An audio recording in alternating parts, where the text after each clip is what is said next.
सिब्ते हसन गिलानी चौपाल UK के platform से हाजिर खिदमत हूँ। आप अगर समझते हैं कि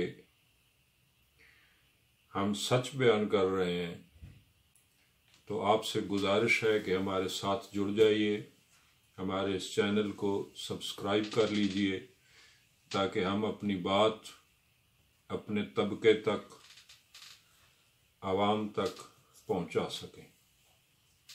आज हम जिस मौजू पर गुफ्तगू करने जा रहे हैं वो फ़ौज और सिविल सोसाइटी है। फ़ौज और सिविल सोसाइटी दो मुख्तलिफ मुतज़ाद हकीकतें हैं। जो कायदे, जो क़वानीन, जो तरीके, जो आइडियालॉजी इख्तियार करके एक फ़ौज को मजबूत फ़ौज बनाया जाता है, वही तरीके, वही कायदे, वही क़वानीन और वही आइडियालॉजी अगर सिविल सोसाइटी पर लागू कर दिए जाएं तो वो सिविल सोसाइटी तबाह बर्बाद हो जाती है। वो सिविल सोसाइटी के लिए वो कायदे, वो कानून जहर कातिल की तरह होते हैं। अगर वही सिविल सोसाइटी का तरीक़ाकार फ़ौज में अपना लिया जाए तो वो फ़ौज के लिए जहर कातिल साबित होते हैं। ये दो मुख्तलिफ हकीकतें हैं। मैं चंद एक मोटी मोटी मिसालें देकर अपनी बात को वाज़े करना चाहूँगा। देखिए, फ़ौज में जो क़यादत का तस्वुर है, कॉन्सेप्ट ऑफ लीडरशिप है, वो फ़र्द वाहिद का है। फ़ौज जितनी भी बड़ी हो, 5, 10, 15, 20 लाख की फ़ौज, वो दर्जा बदर्जा उसका चीफ एक होता है और वो फ़र्द वाहिद की क़यादत तले मूव करती है। जो फैसला साजी होती है वो भी चंद सिरी एक कमेटी होती है। आला क़यादत के 10-12 अफराद बैठ के फैसले करते हैं, पॉलिसी तरतीब देते हैं और फिर फ़ौज आंखें बंद करके सर झुकाकर उन पर अमल करती है। मगर सिविल सोसाइटी में, जमहूरी प्रोसेस में ऐसा नहीं होता। जमहूरियत फ़र्द-ए-वाहिद की हुक्मरानी की बजाय इख्तियारात को तकसीम कर देने का नाम है। बज़ाहिर पार्लियामेंट में कैबिनेट की सरबराही प्राइम मिनिस्टर करता है, मगर प्राइम मिनिस्टर अपनी मर्जी से कोई फैसला सादर नहीं कर सकता। उसे कैबिनेट में ज़ेर बहस लाया जाता है। असम्बली में खुले फ्लोर पर मुख्तलिफुल ख़याल जमातें, अपोजिशन और ट्रेजरी बेंच वाले, हुकूमत वाले उस पर खुली बहस करते हैं। हर एक को इख्तियार होता है कि उस पर उंगली उठाए, उस पर सवाल उठाए, मगर फ़ौज में ऐसा नहीं होता। फ़ौज में दूसरी मिसाल, फ़ौज में तमाम तर कार्रवाई को खुफिया रखा जाता है। अगर खुफिया न रखा जाए तो फिर फौजी कार्रवाई का मकसद ही क्या है। फ़ौज में जितनी तैयारी, जितनी कार्रवाई, जितने मंसूबे होते हैं उन्हें खुफिया रखा जाता है। और फ़ौज में राज को राज रखना ये फ़ौजी तरबियत का बुनियादी हिस्सा है, बुनियादी असूल है। मगर सिविल सोसाइटी में ऐसा नहीं होता। वहाँ कोई राज नहीं होता, वहाँ कोई आप किसी खुफिया एजेंडा नहीं होता। वहाँ आप अपने अवामी फलाह बहबूद के मंसूबों को खुलेआम उस पर बहस करते हैं, उसके अपने ख्यालात को, अपनी आइडियालॉजी को दूसरों के साथ शेयर करते हैं। फिर मैं तीसरे नंबर पर एक मिसाल दूं कि फ़ौज में मुखालिफ को शक व शुबे की नज़र से देखा जाता है, लेकिन सिविल सोसाइटी में, जमहूरी प्रोसेस में ऐसा नहीं होता। मुखालिफ को शक व शुबे की नज़र से नहीं देखा जाता, बल्कि अपने ख्यालात पर इज़हार ख्याल के लिए मुखालिफ गिरोह को दावत दी जाती है। मुखालिफ फरीक की आरा को मद्देनज़र रख के पॉलिसियाँ तरतीब दी जाती हैं। उसके बाद एक और मिसाल दूं कि फौज में दो रुखी पॉलिसियां बनाने की तरबियत दी जाती है। जो भी पॉलिसी बनती है, जो भी मंसूबा बनता है, उसके दो रुख होते हैं।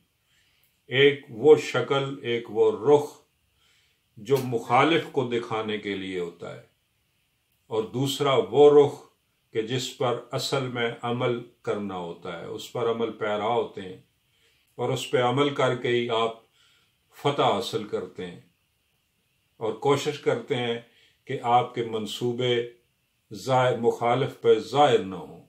लेकिन सिविल सोसाइटी में ऐसा नहीं होता।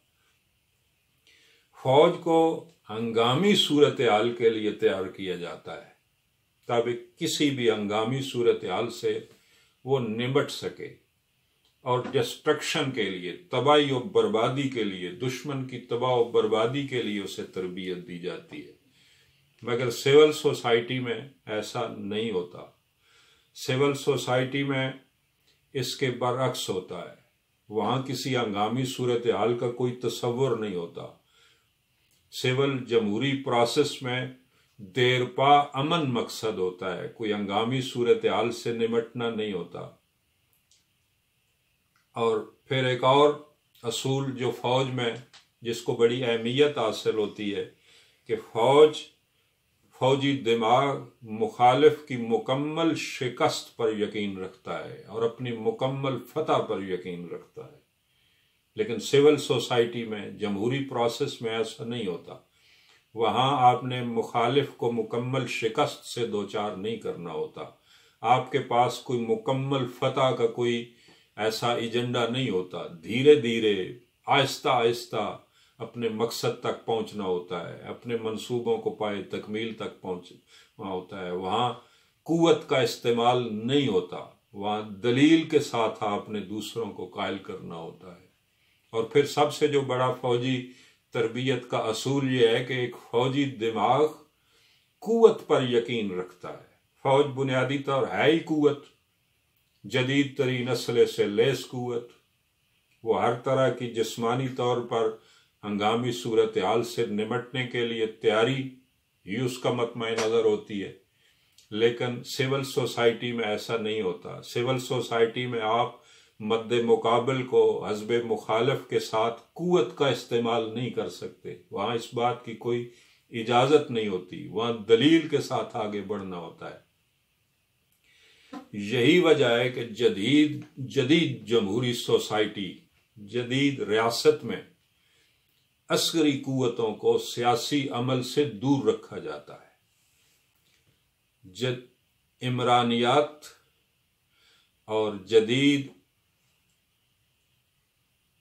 इमरानियात पर मबनी नस्ल इंसानी की बका के लिए, तहजीब व तमद्दुन को आगे बढ़ाने के लिए और अवामी तरक्की का आगे बढ़ाने के लिए जो दिमाग है, वो सिविल दिमागों को, सिविल अवाम के नुमाइंदों को आगे उन्हें बरतरी दी जाती है अस्करी कुव्वतों पर। हमेशा फैसला साजी का इख्तियार अवाम के नुमाइंदों के पास होता है। फैसला साजी जहाँ तक दिफाई अमूर के फैसले हैं, दिफाई पॉलिसियाँ हैं, वहाँ जदीद रियासत में अस्करी कुव्वतों के साथ राब्ता होता है। उनकी आरा को मद्देनज़र रख के ही पॉलिसियाँ तरतीब दी जाती हैं, लेकिन सिर्फ दिफाई अमूर तक। खारजा अमूर में, दाखिली अमूर में सिविल सोसाइटी ही आखिरी फैसला कुन हैसियत उसके पास होती है। अवाम के मुंतखब नुमाइंदे पार्लियामेंट में बैठ के ही पॉलिसियाँ तरतीब देते हैं, और पार्लियामेंट को हर इदारे पर सुप्रीम अथॉरिटी, मुकम्मल बालादस्ती हासिल होती है। और आज हम जिस तबाही के गड़े में गिर चुके हैं, खारजा महाज पर हम तन्हा हैं, हमारे दोस्त हमारे साथ नहीं हैं, हमारे काबिल एतमाद दोस्त पड़ोसी हमारा साथ छोड़ के जा चुके हैं। दाखिली तौर पर हम हर हवाले से तबाही और बर्बादी और जवाल का शिकार हैं, अंधे कुएं में गिर चुके हैं। तो उसका बुनियादी एक सबब है, एक रूट काज, एक बुनियादी नुक्ता, कि पिछले 60-62 सालों में एक लम्हे के लिए भी फैसला साजी की कुव्वत अवामी नुमाइंदों के हाथ में नहीं रही। तमाम तर इक़्तिदार आला पर एस्टेब्लिशमेंट का कब्जा रहा। एस्टेब्लिशमेंट के वो पंजों में तमाम इक़्तिदार आला हर लम्हे के लिए मुक़य्यद रही। अवामी नुमाइंदों से फैसला साजी की कुव्वत को, फैसला साजी के अमल को हमेशा दूर रखा गया। लेकिन अब ऐसा नहीं होगा। हम इसके बाद और कोई ज़वाल है नहीं जिसका हम शिकार हों। हम ज़वाल, तनज़्ज़ुली, तबाही और बर्बादी की आखिरी हदों को छू रहे हैं। और मेरी आवाम से, अपने तबके से ये गुजारिश है कि अब आगे बढ़ने का सिर्फ एक ही रास्ता है, वो ये कि आप इकट्ठे हो जाएं और पीडीएम की तहरीक का साथ दीजिए। देखिए, सियासतदानों से हमारे बहुत गिले हैं, बहुत शिकवे हैं उनसे, लेकिन जब पार्लियामेंट को बालादस्ती, ये एक एजेंडा है कि पार्लियामेंट को सुप्रीम हैसियत, पॉलिसी साजी का काम पार्लियामेंट के, सुप्रीम अथॉरिटी पार्लियामेंट होगी। अवाम को फैसला, अवाम के वोट को फैसला कुन हैसियत हासिल होगी। जब हम अपने वोट को इज्जत दिलवा देंगे, सुप्रीम अथॉरिटी पार्लियामेंट को उसकी असल हैसियत लौटा देंगे, उस वक्त सियासतदानों से निपटना कोई मुश्किल काम नहीं है। हम अपने वोट की कुव्वत से बदउनवान सियासतदानों को उठा के सिस्टम से बाहर फेंक सकते हैं। लेकिन ये उसी वक्त होगा जब आप एक एजेंडे पर इकट्ठे हो जाएंगे और किसी सियासी कुव्वत को इस बात की इजाज़त नहीं देंगे कि वो पसे पर्दा बैठकर अपने वक्ती मुफादात के लिए एस्टेब्लिशमेंट के साथ कोई डील करके आ जाए। अब इस बात की गुंजाइश नहीं रही। हमने आगे बढ़ना है और इसी एक एजेंडे पर ही आगे बढ़ सकते हैं और अवामी जमहूरियत का ख्वाब इसी रास्ते पर चलकर शर्मिंदा ताबीर हो सकता है। खुदा हाफ़िज़।